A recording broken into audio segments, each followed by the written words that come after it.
Электрон больничныны 122 хезмәтенә шалтыратып, шунда гариза калдырып алу мөмкинлегенә әле 2 генә көн. Алар килә һәм эшкәртелә тора, шуңа төгәл соннары юк, ә схемасы гади дип ышандыра белгечләр. Проходит так называемый опрос по телефону, по каким причинам. Кеше телефон буенча гына сораштыруга җавап бирә, авыру билгеләре теркәлгән бу мәгълүматны тиешле сырхауханәгә җибәрәләр. Шуның нигезендә больничный 7 көнгә ачыла, ләкин ОРВИ билгеләрен генә исәпкә алалар.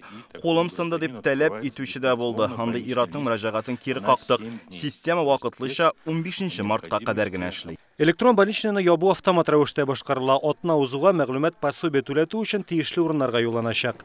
Һәммәсе җай гына барса, бу билгеле чиратлар мәсьәләсендә хәл итәр, табиблар эше белән бергә авырлар ризасызлыгын да киметер дип ышана белгечләр.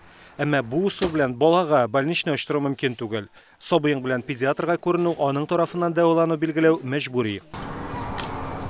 Узган тәүлектә экспресс һәм ПЦР тестларны 19514 кешегә ясаганнар. Әгәр аның нәтиҗәсе уңай һәм сезнең ковидка каршы антитенчекләр дә бар икән, 1 еллык QR кодлы була аласыз. Бу яңалык 21 февральдән гамәлдә.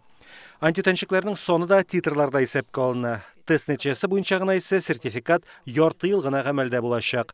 Бар мәгълүматны дәүләт хезмәтләре порталында теркәү мәҗбүри, гаризаны 3 көн карыйлар. Экспресс-тесты обязательно учитываются в статистике, во-первых, в охват. Статистиканы алып барганда да без тестларның ике төрлесендә исәпкә алабыз, ләкин аның иш шартларында шәхсән ясалганын түгел. Моны медицина белгече генә башкарырга тиеш. Татарстанда ковид белән бу атнада авырганнар саны узганнан 2 тапкырга арткан. Грипп һәм орвиллар 2,5 тапкырга. Вакциналаштыру барышы да борчу ята белгечләрдә. Ярты ел элеккеге саннан бу күрсәткеч 2 тапкырга аерыла. Сезонлы эпидемиологик вазгыять буенча фаразларга иртәрәк диделәр очрашуда, март башындагы статистикага таянып эш итәчәкләр. Радио Гыймаев, Рамзел Гарипов, Яңа гасыр каналы.